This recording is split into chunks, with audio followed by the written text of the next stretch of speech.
Policia e shtetit nëpërmjet drejtorisë së hetimit të krimit kibernetik informon dhe ndërgjegjëson qytetarët në lidhje me rastet e mashtrimeve online, që kanë të bëjnë me oferta të rreme për kredi.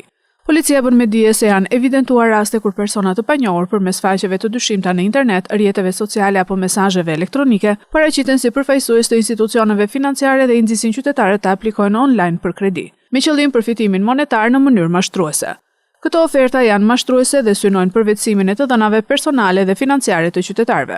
Policia e shtetit këshillon qytetarët që të tregojnë kujdes të shtuar dhe të mos dërgojnë para të dhëna bankare apo dokumenta personale personave të pa identifikuar apo faqe interneti të pasigurta.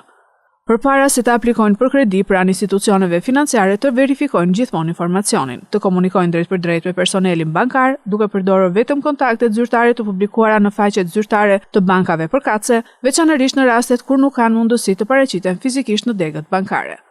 Qytetarët ftohen që çdo rast të dyshuar për mashtrim ta denoncojnë menjëherë pranë policisë së shtetit me qëllim parandalimin dhe hetimin e këtyre veprave penale.